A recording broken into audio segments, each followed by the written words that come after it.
Joshua Robinson, which is complaint number 2019-554 and 559-1214.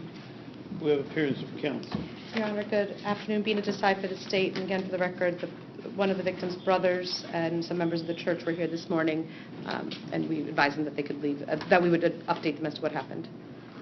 Mr. Gregoria for Mr. Robinson, Your Honor. My client's mother, his brother's sister, and sister-in-law are here in the audience. I'm just noting that for the record. All right. This is his first appearance? He had an initial on Friday, so it's his first appearance for the detention, yes. So you already pleaded him not guilty to the complaint. We don't have to go through the complaint process. I believe we did, Your Honor. Okay. All right, so we've gone through the complaint. Let's hear the state on probable cause. Judge, as to probable cause, the state relies on the affidavit of probable cause filed on the both complaints. I note that the reason there are two complaints is the first was charged as an aggravated assault, serious bodily injury before the victim succumbed to his injuries, and then once that happened, the charge was upgraded to murder. Of course, the key being, again, that this was a purposeful, knowing act causing serious bodily injury that resulted in his death. So the state submits that there is probable cause as it pertains to a murder and not a lesser charge based upon the facts of this case. The relevant facts, Judge, including the discovery that's been turned over, and again, similar to the last case, surveillance video, which is rather clear and unfortunately depicts the interaction. On Saturday, March 30th, 2019,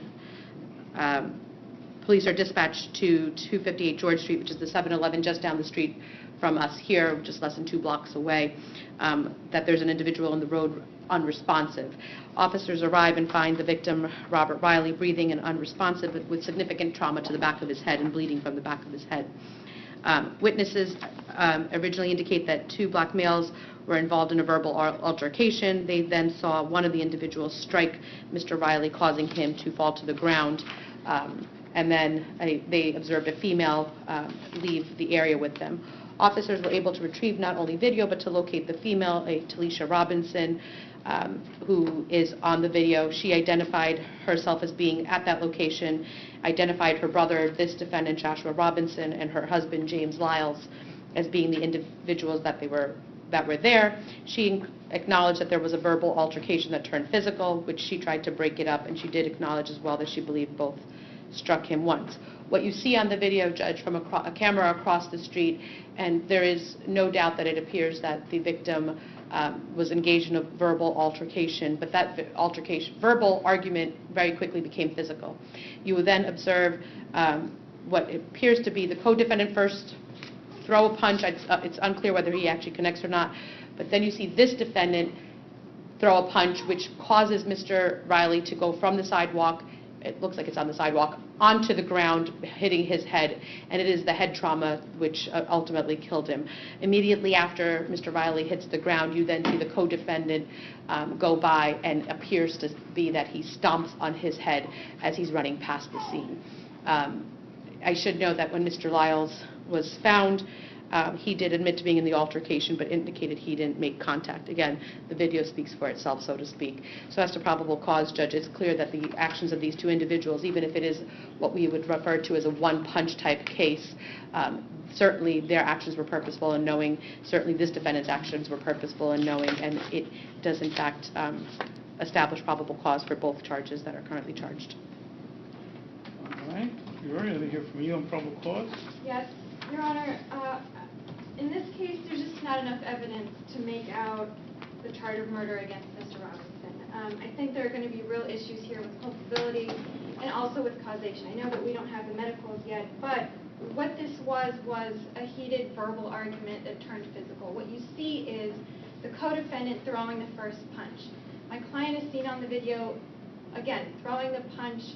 The victim looks like he's stumbling backwards. He ends up on the ground. But relative to what the co-defendant does here, my client's actions cannot be said to be purposeful or knowing. Acting in concert. And he didn't accidentally punch the guy. So my understanding is this starts off as a verbal argument between my client, his sister, and the victim. The co-defendant is across the street when this starts. He inserts himself in the situation, crosses the street, he comes over. He's the one that throws the first punch, and he doesn't back off. He comes back and he kicks the victim in And the he head. throws the second punch. Your Honor, my client can't be held responsible for what the co-defendant does. But he threw the second punch. And then he So backed that off, makes Your him, Honor. they're acting in concert. They're Again, acting together. I think this is something that is probably a trial issue, but... It is a trial but issue. there isn't enough evidence here to charge the murder against Mr. Oh, Robinson based on what's going there on is in this plenty of case. evidence to charge the murder here, because intent, as you remember from law school, can be formed in an instant. That's true, Your Honor. However, given the context, given all of the circumstances that were going on, I think it's going to be very difficult for the state to prove that. Thankfully, is not my concern. I'm not going to be doing the trial. I'm deciding whether or not guys who stomp on people's heads and punch people a block from the courthouse get to go home. I'm going to reserve the rest of my arguments for Okay. detention. So why should this person not go home? So, Judge, again, the presumption does shift because it is a murder, so the presumption is in favor of detention. Right. So I don't know if you want to hear from me first or from counsel. You want to... Yes. Your Honor, you shouldn't detain him because he has absolutely no criminal record. He's 28 years old. His only contact with the criminal justice system is a shoplifting arrest. It's a disorderly person's offense. Sometimes people make auspicious debuts. They come on the scene Yes, Your and Honor, win Rookie of the Year. However, relative to the facts you heard in the previous case, this is not that case. This is not purposeful. This is not knowing. This was a street fight that got out of hand. And relative to what the co-defendant did here, there's nothing here that shows my client intended to cause serious bodily injury that resulted in death. It's just He they made don't a have statement it. that he kicked the guy in the head. He's not sure if he hit him, but he... That was the Not- co-defendant. That's the Oh, the co-defendant, co-defendant. Your Honor. That's not my client. I'm asking the court to consider some combination of conditions like home detention. His family, who's here in the courtroom, is extremely involved in his life. I can tell you that what they've told me about him is that he is the family man. He's the glue that keeps their family together. He stays at home. He takes care of his mother, who has some issues with diabetes. His father suffered a stroke not too long ago. He's not mobile. So he stays home. He takes care of his parents. What time did this take place? The call was at 10:15 in the evening. Your Honor, he just... He wasn't home taking care of anybody at 10:15. It's 10:15. He just had a baby, Your Honor. He was visiting with his brother-in-law and his sister. I don't think that that's an indication that he's out causing trouble. Clearly from his record, you can see that he's not. He doesn't have anything violent in his past. He has a disorderly person's contact, and that's it. He's clearly not somebody who has presented a danger to the community, and I think with the conditions that I suggested, he could comply with the court's instructions. He'll come back to court, and he'll continue to stay out of trouble as he has. Thank you. Mr. Sark. So, Judge, it's my understanding the baby was actually born after the murder happened and while the defendant was on the lam. This is another situation where we were looking for the defendant. As I indicated very early on, the police had spoken to the sister, and she at least was aware that we were looking for them in terms of the initial aggravated assault, although at that time I don't think anyone knew that there was a murder. And it was not for several days that Mr. Robinson was eventually located. And I would note, if I understand correctly, not living in New Brunswick with any of the family members, but located, I believe, at a hotel, if I'm not mistaken, Judge. And I can get that information if it's pertinent to the court. So obviously there's a concern that I have in terms of his coming back to court. But more importantly, Judge, there is obviously a very strong risk in terms of the danger to the community. To suggest that this was a street fight when you picked on an older, drunk man and decided to knock him so hard that he physically... How old was the victim? Judge, I believe he's 56, compared to, we're talking about, young Twice men his who are... age. Correct. I mean, this is not a pick a street fight where you go onto a corner and a bunch of kids are fighting with each other in a knowing fashion. The victim was, by all means, even by witness accounts, intoxicated and admittedly being belligerent on the street, in the middle of the street, screaming. But he was drunk, clearly older, get upon themselves to engage with him physically. He didn't start the physical altercation. And as I've indicated before, it is the punch that this defendant throws that sends him flying to the ground, not that he stumbles to the ground, and that is what causes the head trauma. As I indicated, when they arrived, the trauma was to the back of his head, is where the bleeding was coming from. So, Judge, there is a real strong risk in terms of the danger to the community. And although this doesn't directly address the issues as it pertains to detention, I do find myself compelled to deal with it because of the argument that he's a family man and that, you know, his family will do anything for him. The way that the individuals are identified on the video is that we were able to catch video cameras as they continued around the corner, and the co-defendant went and got his baby that was sitting in a child seat in a stairwell in an apartment building by itself. So none of these people can be said to be family people when they are out engaged on the street killing a man while there's a child left alone in a stairwell somewhere. So, Judge, and again, I acknowledge it's not this defendant, but obviously the defendant was with these individuals when that happened. So to say that his allegiance or his admirability for his family is somehow going to change things, it certainly just isn't the case.